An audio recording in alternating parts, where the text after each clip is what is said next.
Yes? Okay, great. Yes. Perfect. So welcome to this afternoon's Artist Talk. This is part of a series for our online exhibition, F11, Digital Paintings for Full Screen. And today, our artists Elaine Chao, Luise Eru, and Collin Pollard are going to discuss some of their digital projects, their artistic practice, and anything they wish to touch on. So thank you so much for coming. If you'd like to view the exhibition, it has 10 artists in total. It is Derfner Online. We'll put this in the chat, derfneronline.org/F11. Susan will type this into the chat. So we ask that everyone stay on mute unless you're speaking. And if you have any questions in the middle of the presentation, feel free to type them into the chat. We will have a Q&A at the end for any of the artists you want to ask any questions or anything like that. So as I had said to Elaine, I'm just going in alphabetical order. So it'll be Elaine, Luise, and then Collin. So thank you so much. So Elaine, please take it away. Good afternoon, everybody. I just want to begin by saying it's such a pleasure to be here. And the work that is being displayed by the Derfner Museum for F11 are 3 works that I produced circa 2018, 2019. They're animated paintings that were born out of, they were not made intended to be animated, but the animation was born out of a desire to show the process of post-production. So I had been working on paintings that I had produced using a multi-layer technique, encasing paint in gloss gel. And I did these paintings layer by layer by putting paint and then encasing it in a layer of gloss gel and then painting on top of that layer and then adding another layer of gloss gel. And when photographing, the first painting I did was Eru, and it's Japanese for to burn. And I thought that the title was really appropriate for the animation in that it appears as though a flame is burning. And I did not paint it with the intention for it to be animated, but as I was doing post-production and getting the painting ready for view and dissemination digitally, because that's the way that portfolios work, I happened to stumble upon the magic of Photoshop, creating sort of colors on its own. And I found that when layered, when this new layer was blended using the different light blending modes, such as hard light, soft light, vivid light, it really brought the painting to life. And I thought, I want to replicate this. You know, I don't want this to be a one-time fluke. And I did a second painting, which is the Japanese for to blush, sekimen. And these were all done with flesh tones. Really, the ethos was to convey a sense of joy. So I used bright colors and flesh tones and pink to sort of get that pink and yellow to sort of get those feelings of joy. And I think in this one, I'm just going to share my screen for a brief moment. You can sort of see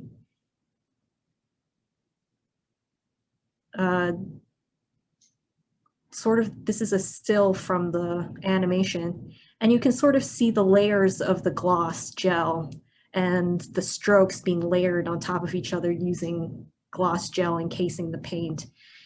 And this is something that I really wanted to bring out in Photoshop, was each individual layer and each gloss layer being layered on top of one another.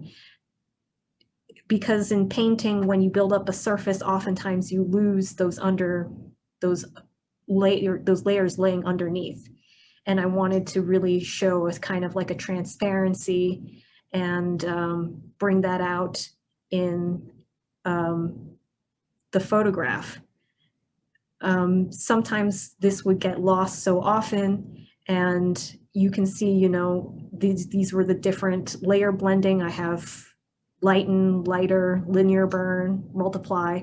And when I would do this, it would just kind of bring out sort of this blushing motion, and this is sort of the darker, so that when it was animated, it gave this sort of blushing, just sort of radiating joy kind of emotion.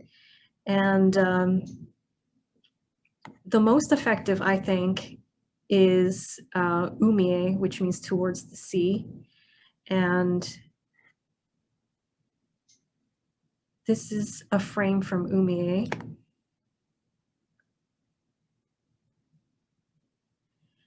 And again, there's the gloss layers of gel that I then put together and layered on top of one another to get a sense of depth, to try to capture light.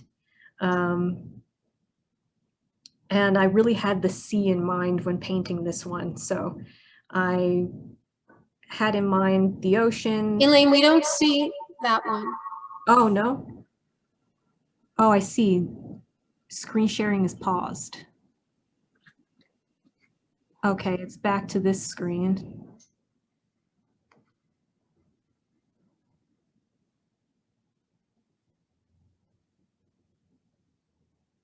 Do you want to try again?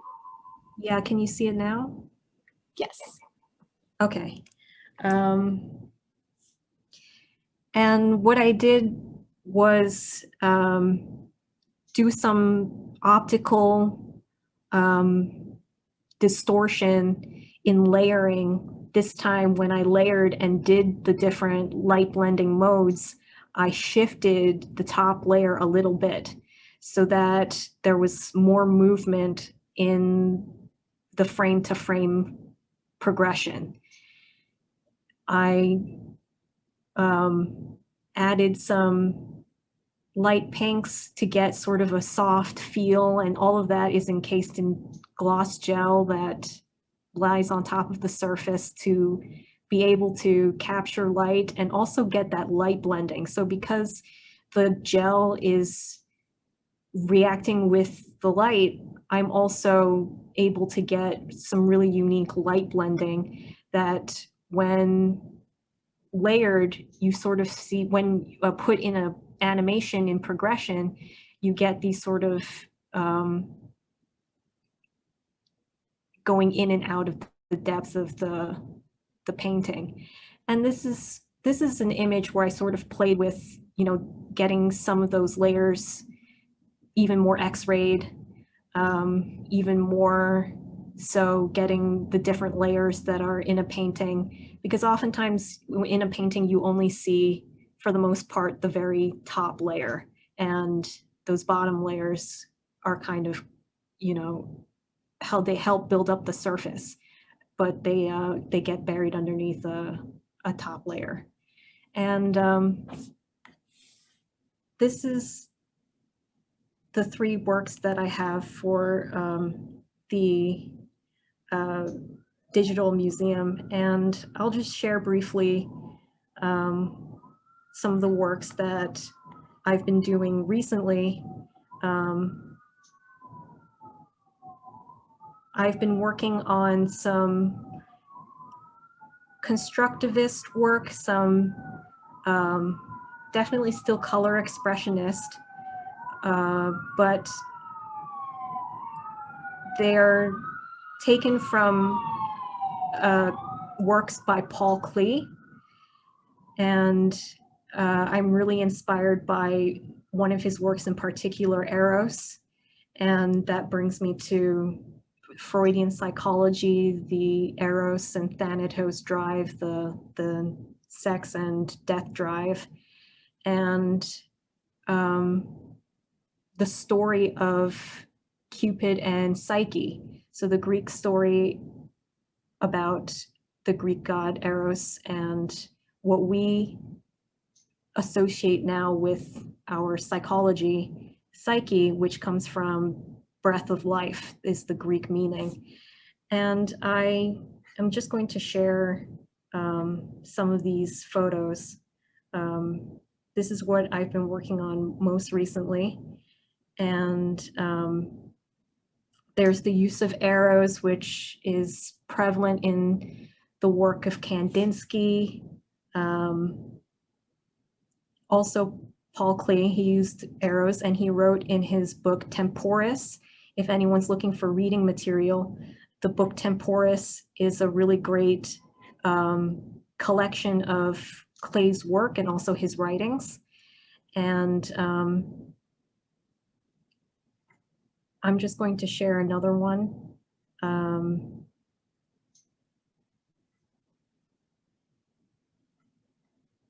And I added the use of line for balance and movement. The arrows direct the eye around the canvas, and the triangle can allude to the arrowhead, or it can also allude to Sternberg's triangle of consummate love, where there are the three aspects to consummate love, which is intimacy, passion, and commitment.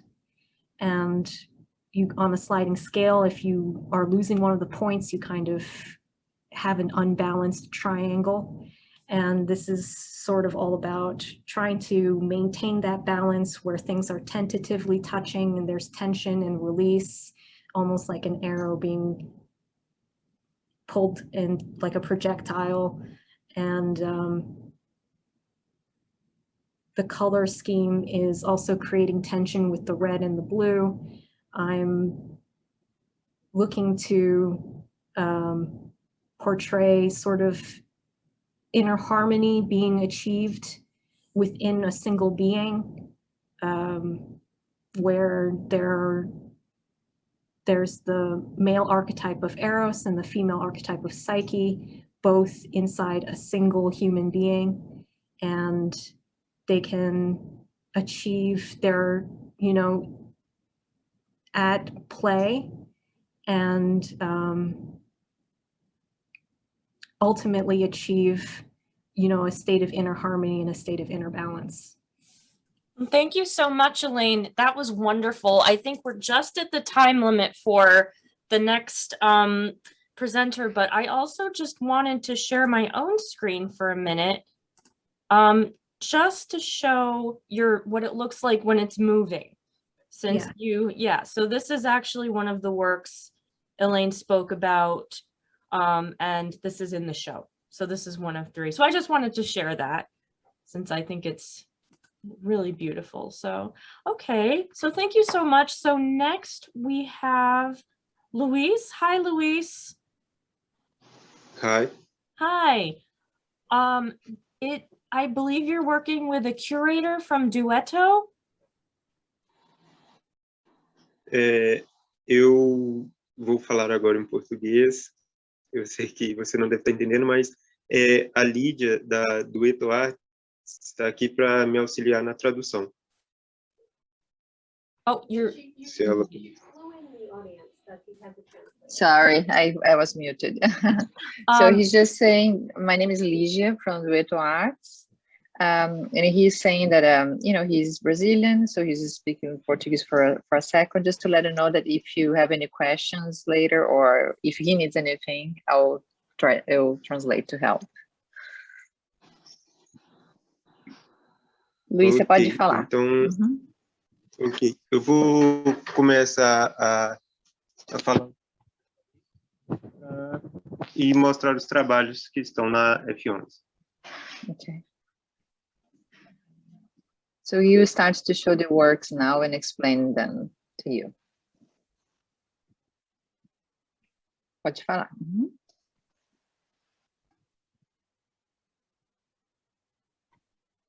Luis should be able to share screen. He should be able to share screen.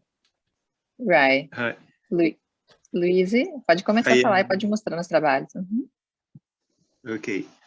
I am Luise Eru, I was born in 1998 in Belo Horizonte, Brazil. I started my career in 2019 when I did my first digital arts. Everything starts due to my need to express my deepest feelings. I was trying to create an aesthetic narrative of my being. After hearing critical comments and compliments about my artwork, I have then dedicated myself to involve my artwork aesthetic, but never ceasing to tell what's inside of me. The works I chose to present to you today are the ones being exhibited to F11 show.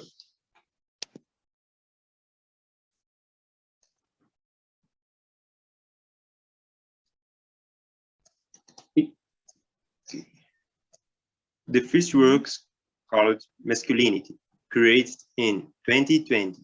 This work is a critique of what I consider a toxic and extremely fragile masculinity.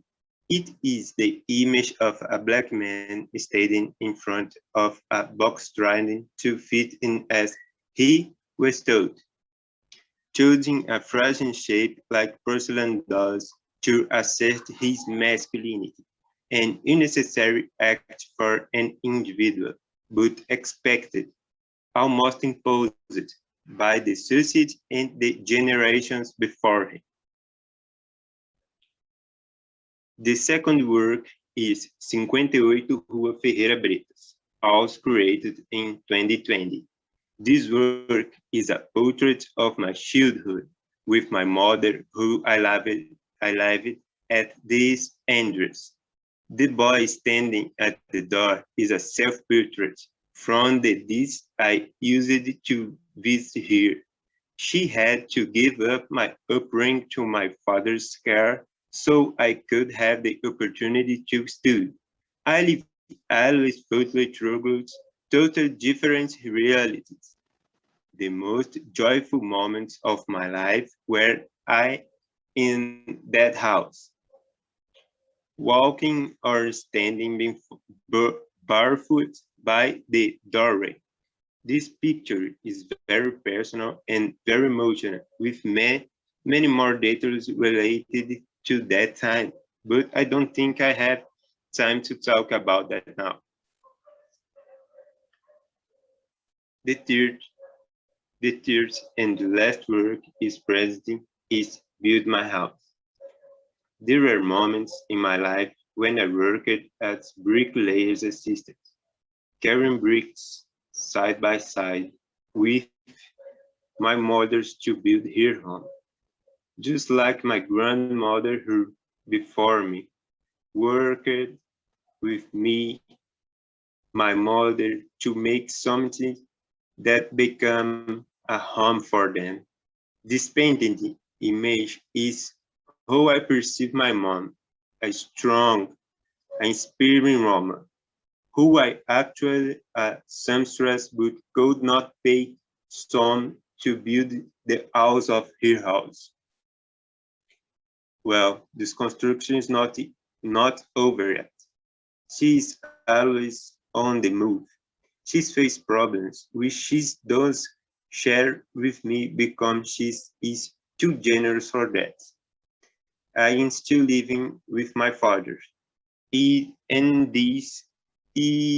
agora eu vou voltar a falar em português, mas é isso que são as três artes que estão presentes na F11 Show. Muito obrigado. So basically, he just thanked everyone. I don't know if you needed to say a sentence about each artwork, or if you could understand him well. Well, I know he said he does have time to talk about the second one if he wanted to. Okay. So, you know, and it's also fine if he wants to speak, if you want to speak Luise in Portuguese and then translate, that's fine too, whatever is most comfortable. But okay. Yeah. Let me ask if he prepared something, or if he wants say something about the second word. Okay. Thank you. Luise? Oi? Ela está perguntando se você gostaria de complementar alguma coisa mais sobre o segundo trabalho, porque você falou que você tem muita coisa para falar, mas que você não tinha muito tempo. Então, ela perguntou se você gostaria de complementar alguma coisa. Ela falou que tem um tempinho ainda. Sim, é que, como na imagem, eu explicar o porquê que eu uso tantas flores no meu trabalho. Tá. Porque mesmo como são as flores, as minhas memórias podem ser muito bonitas na minha cabeça, mas também tem alguns espinhos, alguns momentos dolorosos que eu tento compartilhar através delas, não perdendo a beleza da imagem. E também seria sobre, como que eu posso dizer? Deixa eu Representar um traduzir essa pouco... parte primeiro. Uhum. Ok, Pode falar. pode falar. Pode falar. Tá, vou só traduzir essa parte primeiro. So he's saying that the second image where he said the name is 58 Ferreira Bretas Street. You know what? Let me share my screen and I'll bring it up as you're speaking. Oh, fantastic. Okay, thank you. Yeah. So he's mentioned that he explained before that this is his mother's house, an image, right, of his mother house. And the boy was him, because when he was little, he didn't live with his mother, but he went to visit often. And this was one of the happiest places for him. So the images he has in his mind, it's very like happy image, you know, vivid. So that's why he chose such vivid colors. But also he you know, there's sad memories about everything. So the black and white are, you know, the sad memories. So he mixed the colors to try to show that, you know, he has both feelings about this place. So very good and vivid memories, and also memories that are not so happy. I think he has something else to say if you still have a minute. Mm-hmm. Okay, Luise. Você pode falar agora, o que mais você falar. Uhum. E também sobre a primeira imagem, eu gostaria de acrescentar que seria muito pelo meu pai ter me criado como um homem tradicional que não pode expressar o seu lado mais sentimental, e que muitas vezes eu escutei aquilo, homem não chora.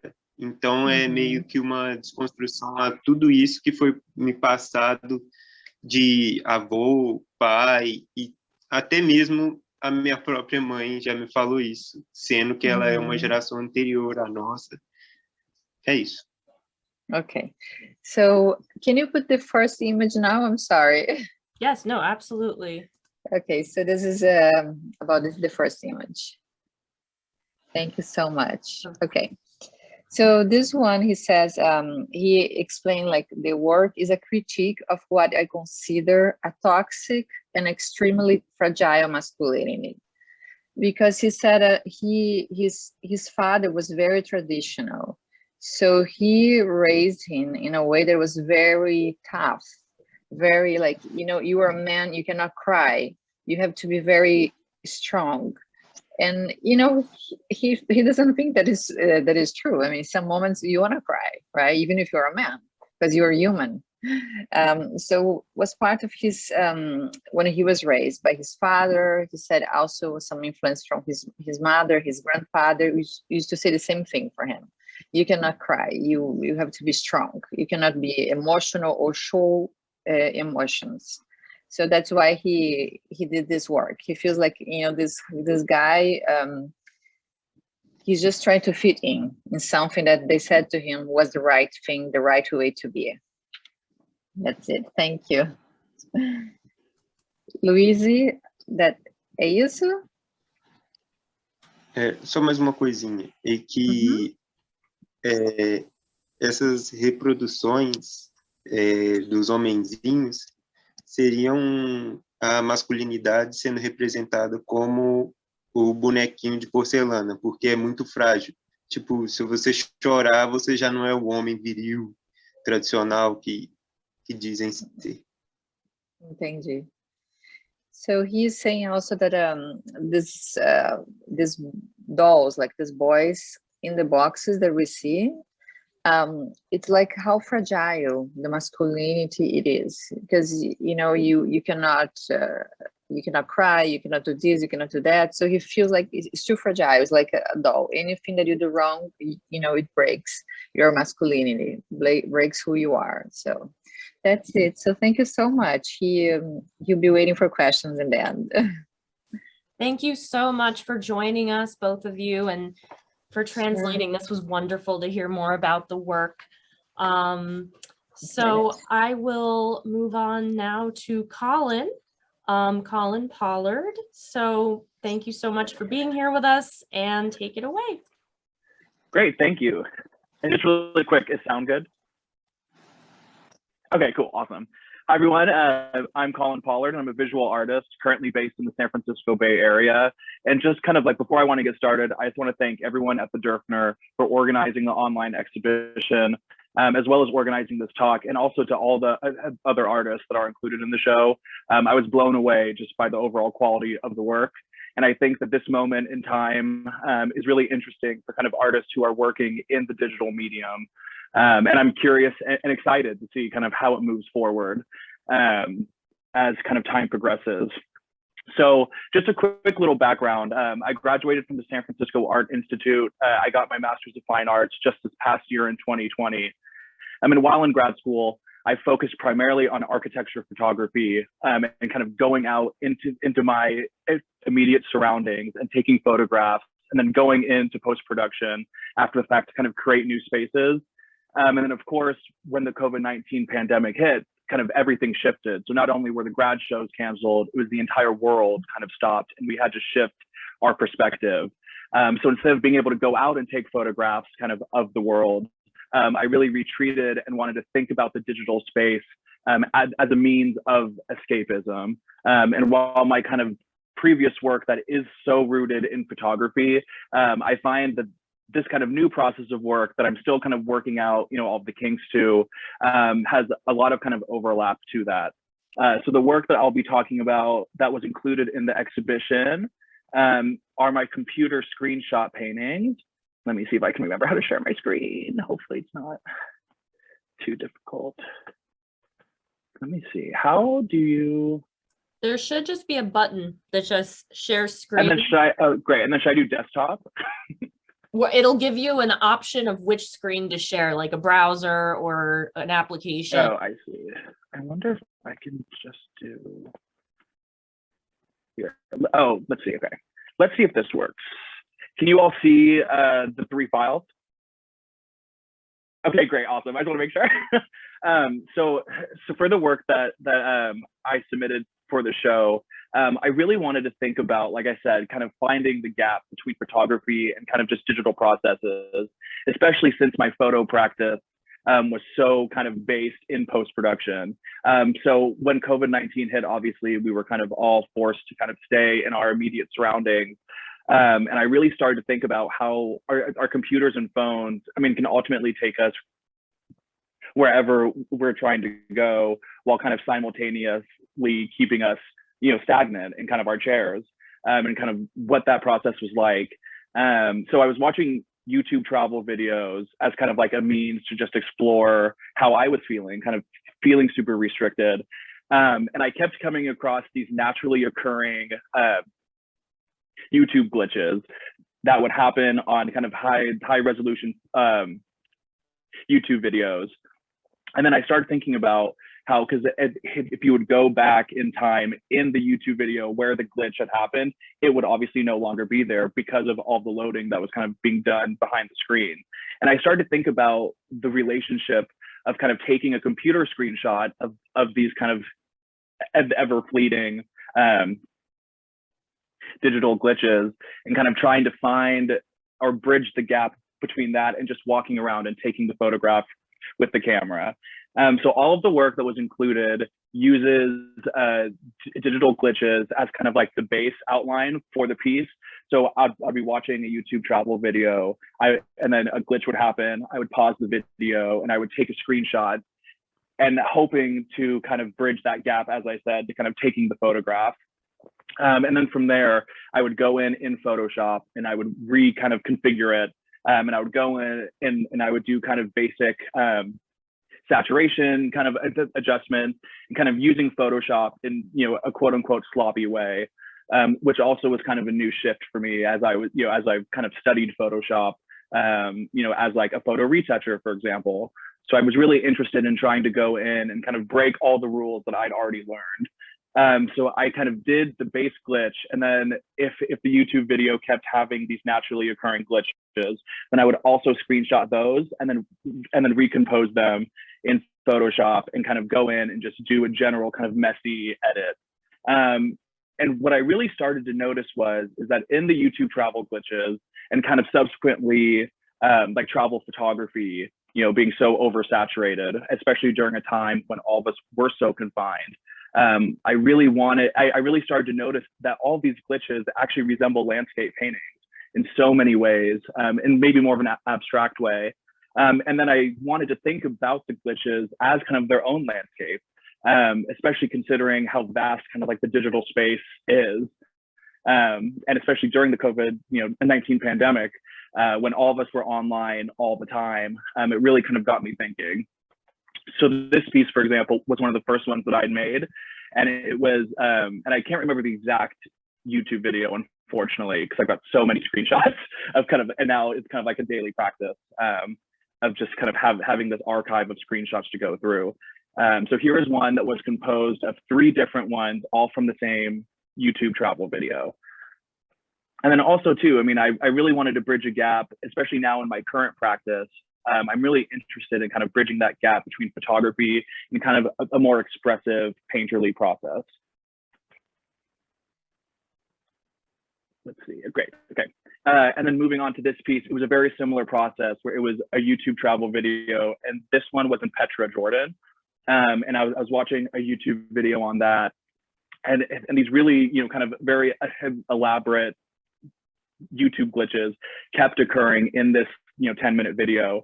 So this one is composed of about 3 or 4 different glitches that I then went in Photoshop and kind of reconfigured until I felt like I got an abstract kind of expressionist painting from this kind of very technically kind of sound process. And then what I started to do was I have an archive of photographs, and since the actual glitches had come from YouTube travel videos, and at the time during COVID, I traveled to Denver, Colorado twice. So I started to use photos that I had taken just on my iPhone, just kind of very passively. I started to recollage those in as kind of a way to kind of, for me to work out what it means to, one, have these travel videos, but then also to kind of bring that back into your own personal experience. And I feel like with like a digital art practice, I'm really interested in kind of exploring that really emotional side of it, even though it stems from maybe something that's not so much that. So here it was the 3 to 4 glitches, and then I recollaged in photographs I took of the leaves falling in Denver, and that kind of gives that idea of depth. Collin, could you also, just for anybody in the audience who isn't totally familiar, explain exactly what a glitch in a video looks like? Or yeah, of course. Yeah, of course. So, and actually all of us can do it after this talk too. If you go on YouTube, and it tends to happen in high definition videos, is that sometimes the actual YouTube video, I guess like the data can't keep up with the actual visuals, so it kind of creates this error page to it. But they're all naturally occurring. It's not a scary thing. But it is interesting because if you try to go back and get that same part that had the glitch, at that point they're usually gone, because all the information for the video on YouTube has caught up now. I hope that makes sense. I hope that makes some sense. But yeah, and also too, I think in that process, something that was really interesting to me was I really started to make that kind of connection between, taking a Command Shift 4 screenshot of a place, and how is that any different from just walking down the street and taking a picture on your cell phone or on your camera. So I think that this work in particular is really an exploration of those kind of two worlds, and then also really approaching it in a very painterly and hopefully very expressive kind of way. And also something that I've noticed is that a lot of these just kind of naturally occurring glitches are actually quite complex in their just overall configuration. But then also too, as I say that, I also go in and I kind of do my own thing to kind of make sure that it has the balanced composition that I feel very strongly about, just for my own work. And then this was the third piece, which is actually kind of more in line with all the work that I'm making now, as I have a huge archive now of all these screenshots that I've taken over the last year and a half. So this piece also started with that same process of a YouTube travel video. It had kind of like a natural glitch to where the actual video that was appearing on your screen was, kind of all kind of jagged and super pixelated. So I took that screenshot, I uploaded it into Photoshop, and then from there, I really wanted to kind of explore other means of either trying to incorporate other screenshots to it that had kind of the human form, or also really trying to push that boundary between photography, painting, and then a digital process. So this piece is kind of a nice mashup of all of that, to where it's pretty much evenly split between a computer screenshot, photography, and then of the photography, most of the marks are actually of paint that I physically painted on paper. So it does kind of have this bridging between, hopefully, all the mediums. And then also too, I think it was a way of me, trying to process and trying to explore the vastness of the digital space, but then also kind of how the physical world is digitally represented online, and kind of how it's all kind of one big circle. And all these works also are intended to be viewed on the desktop on full screen. And in that, hopefully, and through the website, I know that there are opportunities to zoom in. I highly encourage people who have the time to go in, because there are a lot of little details that kind of come through. But here, as I said, it was the base digital glitch, and then I photographed marks on paper of paint that I physically made, and then I recomposed those in Photoshop.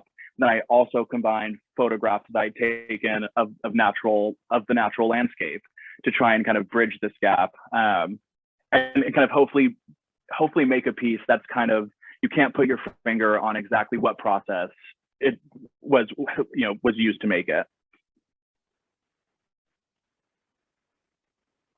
Yeah, and that pretty much covers everything I've had. That's great. Thank you, Collin. Actually, because I've done this a couple times, I can actually show what it looks like in F11. Oh, great. Yeah, perfect. That'd be great. Yeah, I'm on the desktop, here. so I'm going to share my own screen. Okay, great. So this is share. So this is actually from the website. Oh, yeah, great. Whoops. Well, that's if you zoom in. So that's the F11. That's the full piece.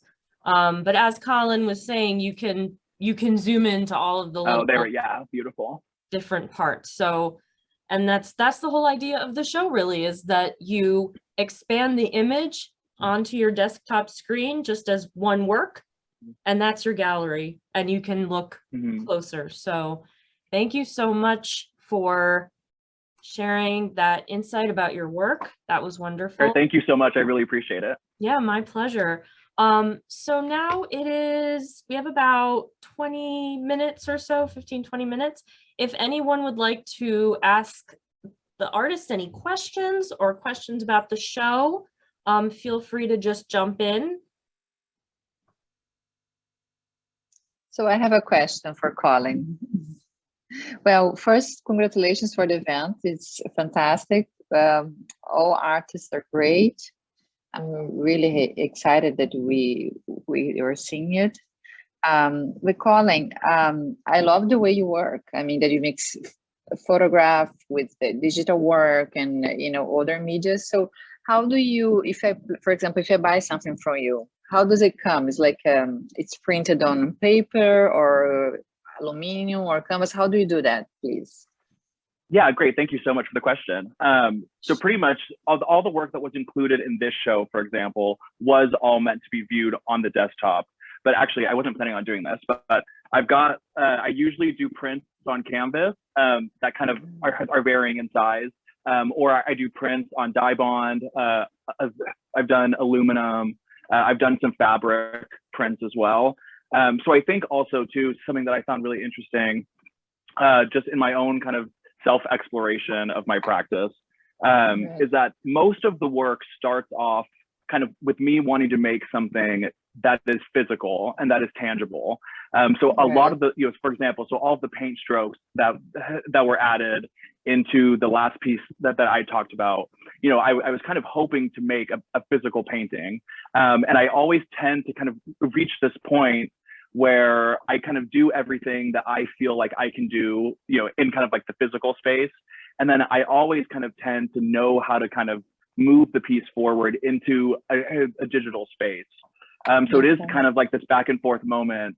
And also too, I mean, I think I've kind of always been, especially in kind of photography as just like a general medium, I've only shot in a digital format. So I've kind of always been used to kind of seeing the physical world being kind of translated into a digital representation. And then also now with like the work that I'm currently doing, it's very important to have them printed back out to kind of have this full circle moment of having it start kind of in the physical space, and then kind of using both my hand, both like my two physical hands, but then also kind of go on the computer and do it again, and then to have it printed back out.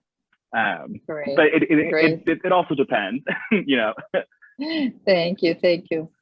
Great, thank you so much. I think Angela had a question for all of the artists. She just typed into the chat. The question was to have each artist talk about the biggest challenge that you face as a digital artist. And also they said that all of the work is amazing. So, but that's the question. What's the biggest challenge you think you face as a digital artist? Do you want to just go in order, Elaine, Luise, and Collin again? That would be great. Yeah, so I think that Collin touched upon it, and it's the exhibition of the work in a traditional setting. I oftentimes print out my work when it's not animated. When it's animated, I would have to resort to projection. But like he said, these are made to be viewed on a screen. And I think that the Dürfner F11 exhibition is so novel in its direction of targeting just showing works that are intended to be shown on a screen and not necessarily translated into being projected. Or I'm now working with having works being printed out, and that's still then engaging with a traditional medium, which is, you start engaging with paper, or you start engaging with color as a pigment again and not necessarily as light. And so I think it's a challenge both in a way where it's a worthy challenge to take on. Like, it's exciting to take on that challenge and sort of work with it in that way.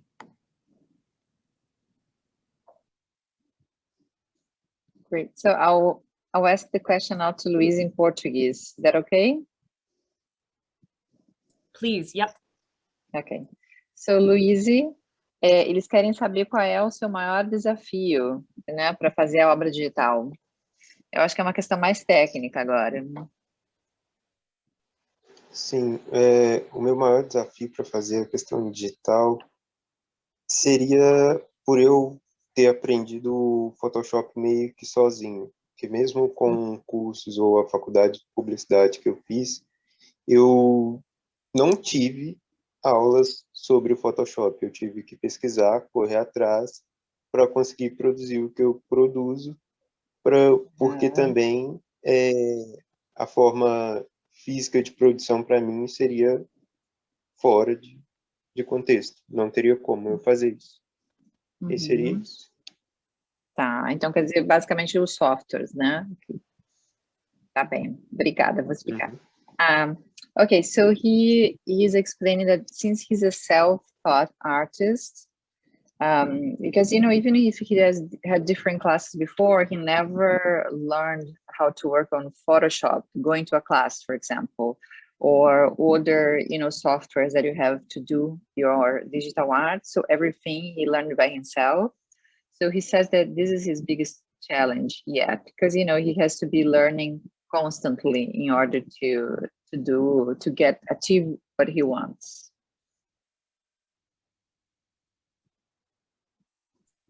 Well, thank you so much for that. Yeah, no, that's great.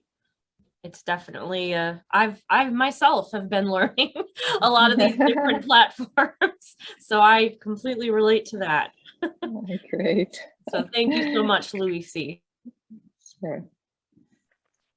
Yeah, and I feel a very similar way. You know, even though I've now had years of kind of learning Photoshop, I tried to learn on my own, and I actually had to resort to taking a class because of kind of the complex nature of it and just the pure kind of size of the program itself. I mean, there's so many possibilities, and, you know, I only know maybe like 10 or 15% of it, but of that 10 or 15%, you know, I'm kind of able to figure out what I need to do. But I would say, I think probably the most difficult aspect that I've kind of run into, I mean, for example, in my grad program, that was very much focused on kind of like the physical work. I think it's hard for an audience to really fully understand the process of kind of a strictly digital work. Whereas like in like a painting or sculpture, there is a kind of more tangible way of seeing how something was done.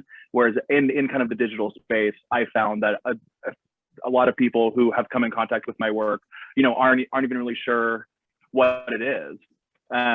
In terms of like the actual medium. And then also too, I mean, when it comes down to like, you know, having the work printed out, it's usually like a, you know, a dye sublimation print. So it doesn't necessarily kind of tell you, here's the process of how it's made.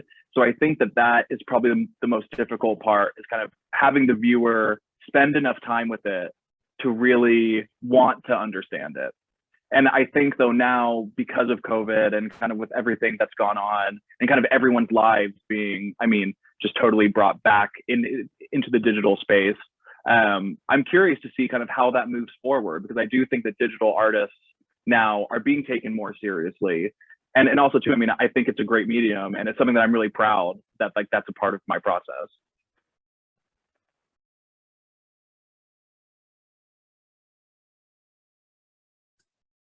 Any other questions? We still have 10 minutes. Anyone has anything else they'd like? Can I also ask Luise something? Is that okay? Yeah. So, Luise, você quer falar um pouquinho para eles também que tipo de impressão você faz e talvez um pouco mais sobre a tua técnica, assim, por exemplo, quando você decide começar um trabalho, de onde isso surge, né? So I asked him, like, if he can talk a little bit to how he likes to print his work when we make it physical, how he likes to do that, and also if he can tell us briefly about his how he starts when he has something in his mind for work. Pode falar, Luise. A minha técnica também seria colagem digital e pintura digital misturadas, pois a técnica de impressão seria no Canvas. Eu tiro a inspiração muito do que está acontecendo ao meu redor, principalmente de histórias da minha família, e também, tipo assim, eu tento não focar muito mais do noticiário, porque eu não consigo fugir disso, porque as notícias que aparecem no noticiário brasileiro, principalmente atualmente, está, tipo assim, desesperador. E todo o começo do meu processo é um pouco angustiante, porque é uma angústia que eu sinto que eu preciso colocar para fora. Okay. So basically he says that he prefers to print them on canvas that's how he likes it better to see his work. And also his inspiration, he says that mostly comes from day-to-day things, like, or something that he's an inspiration for something in his family life, or even from, you know, a circumstance that is happening in the world, because the world, it has so many, you know, things happening nowadays, and bad things, sad things. So he sometimes sees something and he feels that he needs to put that on a digital form. And then he starts with, he says always the beginning is always hard because you have to, you know, start from scratch, figure it out. But he likes to do a lot of collage and painting, digital collage and digital painting together too. Okay, thank you. Obrigada, Luise.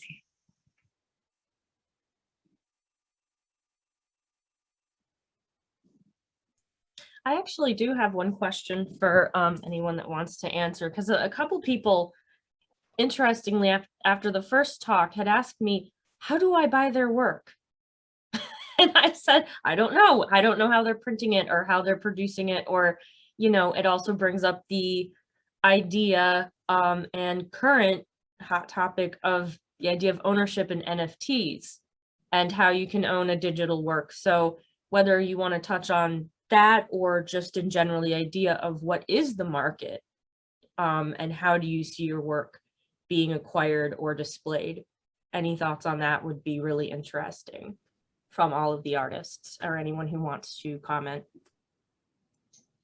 So I have sold work as an NFT, animation wise, and I am not going to be pursuing NFTs any further.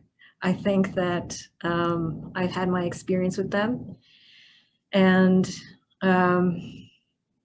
it's, I would say, the energy it takes to produce an NFT is not just electric. It's also very energy consuming for the artist as well.